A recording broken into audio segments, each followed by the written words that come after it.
Hello, scrufftards, rejects, freaks, geeks, and the occasional pro-Russian vatnik. Unfortunately, you visit my channel as well. Anyway, moving on. This is the War Zone. I'm Scruffy, and this is Scruffy Tales. And we are going to take a look at why maybe potentially Russia will lose the artillery war in Ukraine in 2025. And this is, of course, when we now have pissed off all the pro-Russian vatniks, and they're going to shit bricks, and their minds will explode, and they will rush to the comment section and write a lot of funny comments. So check that out. It's going to be awesome. But anyway, let's take a look at why Russia will lose the artillery war in 2025. So first off, let's take a quick look at what artillery does and what it is and what have you. Well, artillery is a big gun that lobs a shell high in a high arc, and then it comes down from above and strikes the ground, and it comes down, boom, and as it detonates, it spreads shrapnel in a flat cone away from the point of explosion, and of course, if you're standing up or running around, you will get maimed and killed. If you are lucky enough to not get hit with the initial round, you can throw yourself flat on the ground, and with a little bit of luck with artillery around you, the shrapnel will fly over you. And of course, the best way to protect yourself from artillery is to be in a foxhole or a trench line. And trenches and foxholes are very effective ways to stay alive when you're hit by artillery, as proven by World War I and World War II and every conflict for the past 100 years, 150 years, or 130 years even. If you're hit by artillery, if you are in a foxhole or in a trench line, you are safe. Artillery will struggle with rooting you out, and it's ineffective against trenches. What artillery can do is kill enemies out in the open, preferably on the move. What is the downside of artillery, though? Well, you usually need to range in your attacks.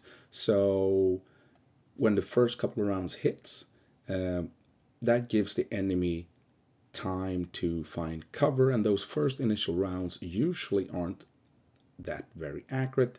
Things have changed with modern artillery, obviously, now that you have drones spotting and stuff like that.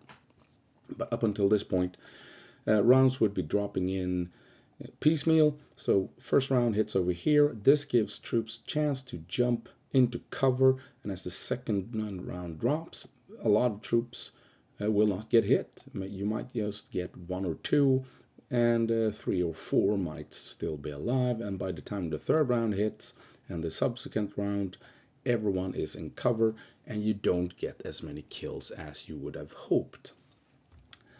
This is the reason why eventually you came up with a multiple round simultaneous impact system.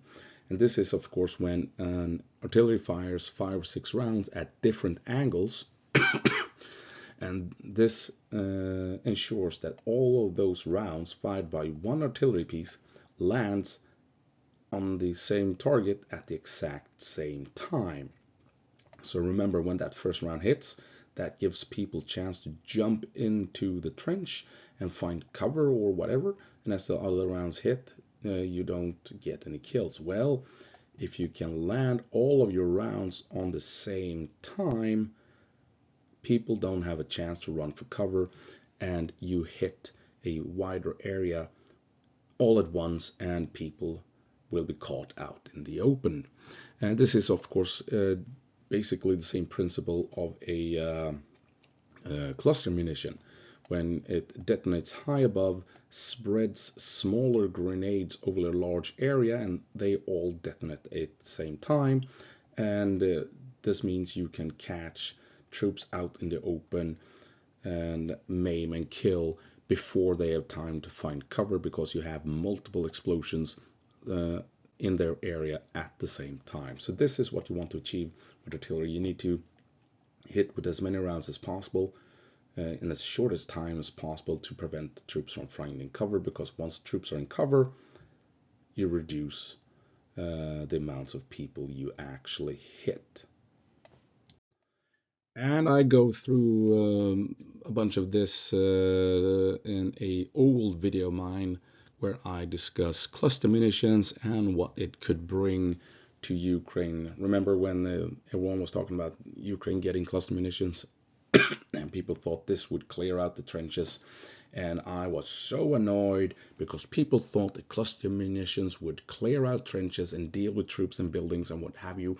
And people who, and even the cluster munitions could somehow wipe out minefields. Oh, why do people do that? And they still do. It's annoying as hell. So in this video, I go over how cluster munitions could not dislodge Iraqi defenders in buildings and trenches in the Gulf War in 2003, the second Gulf War and what have you, all that stuff. So I got that old video if you want to check that out.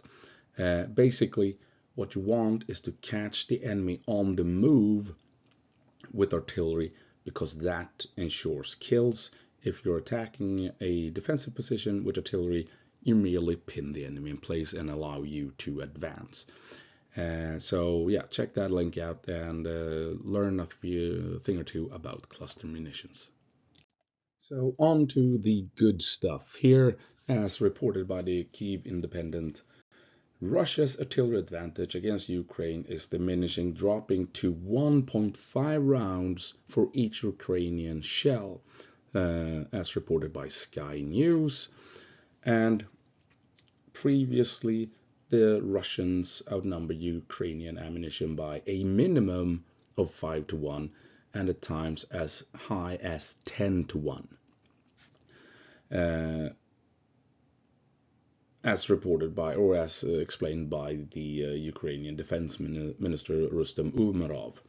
So going from 10 to 1 and at minimum 5 to 1 to only having a 1.5 to 1 advantage is massive.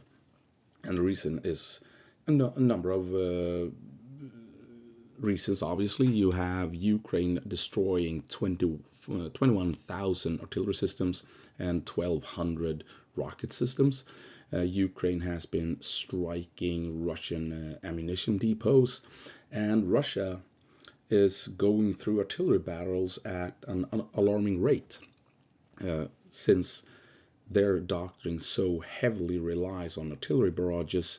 They are wearing down individual artillery barrels and need to replace them, and they are having trouble doing so, and they need to scavenge old artillery pieces in stockpiles to find new barrels and what have you, and yada yada. So all of this combined has now reduced the Russian artillery capability from a 5 to 1 advantage to only a 1.5 to 1 advantage. So obviously, with Russia having its artillery advantage so heavily reduced, will affect the war in 2025. And the other day, Ukraine released their official casualty figures, with a total of 43,000 dead, 370,000 wounded. And for the past 100 years, artillery is responsible for roughly 75% of all casualties in every conflict and war. And in Ukraine, the artillery and indirect fire is responsible for closer to 80% of the casualties. So 80% of 43,000, that's 34.5, and here of the wounded, we now have a figure of 296,000. So this is the casualties inflicted by Russian artillery, rough estimate, when they have this 5 to 1 advantage or a 10 to 1 advantage. So what does that mean if the RD disparity has lowered from 5 to 1 to 1.5? Well, it means that if the war continues now from 2025, say, to 2028, Russian artillery will not kill 34,000 Ukrainians. It will only kill 10,000. And it will not wound and maim closer to 300,000. It will only wound and maim roughly 90,000. At the same time, Ukraine will receive more artillery, will receive more ammunition, and will rely on more accurate artillery than the Russians. So Ukraine could still be at these levels of casualties and dead inflicted by their artillery. Meanwhile, Russian efficiency will lower quite dramatically. Also, artillery production in 2025, Russia will produce 1.3 152 millimeter shells. This is the standard Russian artillery shell. At the same time, the US will increase production to 1,155 millimeter shells. Remember, this is the US without going into wartime economy. This is Russia with a wartime economy with 30% of the GDP provided to the military. Europe will increase artillery production to 2,155 millimeter shells per year in 2025. So Ukraine will not be lacking artillery rounds in 2025 and onward, right? The West will heavily outproduce Russia. So keep that in mind and remember these figures. So, and not even with North Korean help can Russia reach the needed ammunition levels to effectively fight this war, according to the RUSI, what do you call it? Institution. What is it? I forgot their name. Hang on. The Royal United Service Institute. There we go, RUSI. It's a British organization. And they report that the Russian Ministry of Defense has assessed an industrial requirement to manufacture or source approximately 4,152 millimeter rounds, right? And the Russian MOD expects to increase their production to around 1.3 million rounds over the course of 2024. And it does not believe it can significantly raise production in subsequent years. And we're talking about the 152 millimeter rounds, the standard artillery round used by Russia. And it says, unless new factories are set up and raw material extraction is invested in with a lead time beyond 5 years. And we know Russia is struggling economically. The Russian railroad system is struggling, and they are low on manpower to man and fill out all the spots in the workforce in general due to this war. So Russia will more than likely not be able to produce the artillery ammunition that they need to effectively fight this war beyond 2024 going into 2025.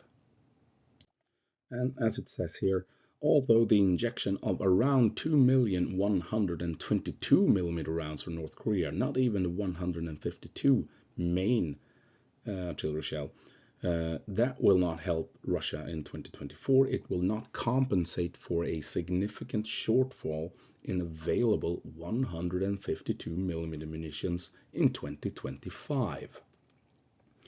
Russian overall artillery production is likely to plateau at 3 million rounds per year of all natures, including MLRS, which is not considered above.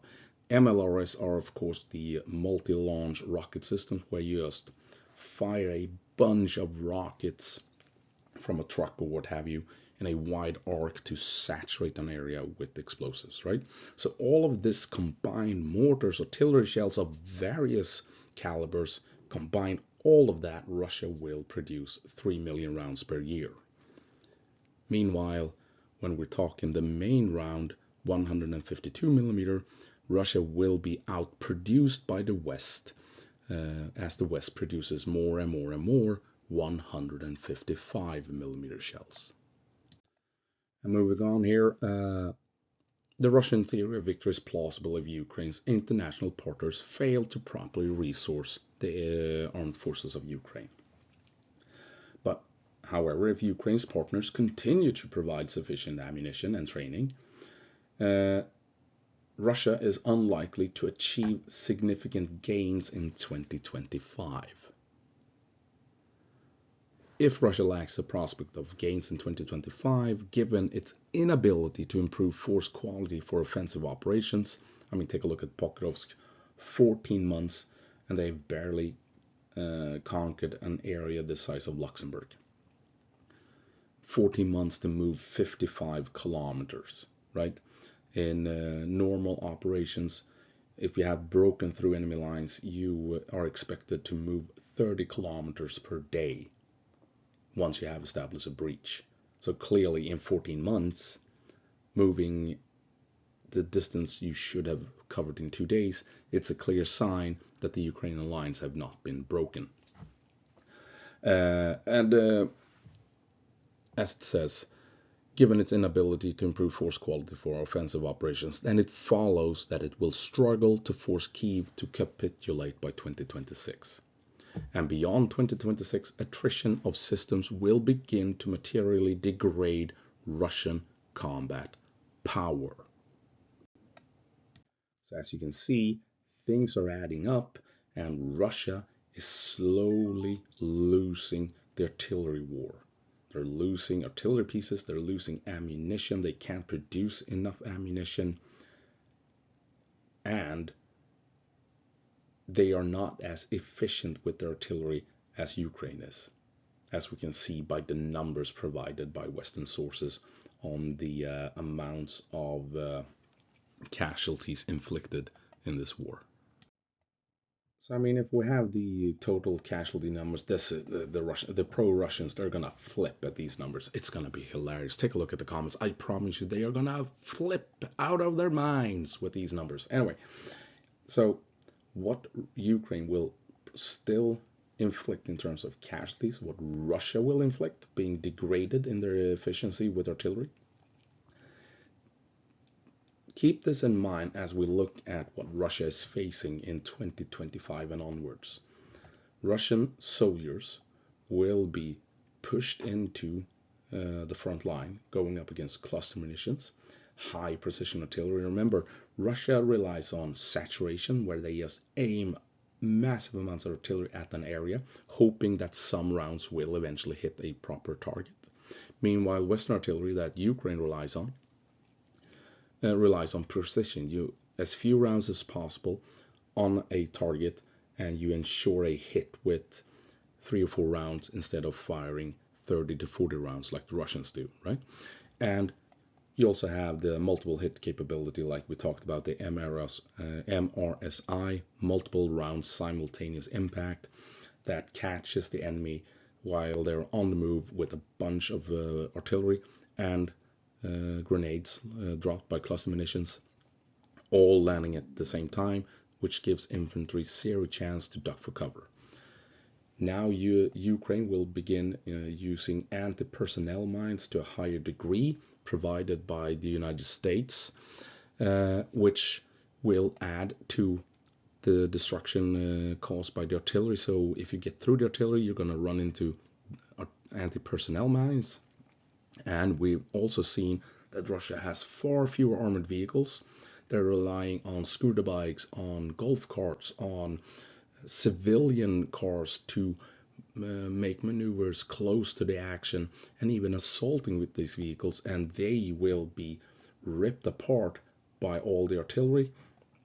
And we also know that Ukraine has begun to attack Russian ammo supplies with drones and Western missiles, further reducing Russia's ability to be effective with their artillery and provide enough cover for the assaults, right? Add to that Ukraine receives more Western armored personnel carriers, more armored vehicles that protects Ukrainian troops from Russian artillery. And we're seeing more Western artillery. France will provide something like 75 Caesar self-propelled howitzers in 2025. So more Western artillery to Ukraine, right? Maintaining these numbers. And Western APCs will reduce these numbers to this. And Ukraine receives more and more ammunition from the West now. Norway might provide them with ramjet artillery, long-range artillery. The other day we read that Ukraine used Polish artillery and Polish artillery rounds to strike targets at a range of 70 kilometers. Insane range.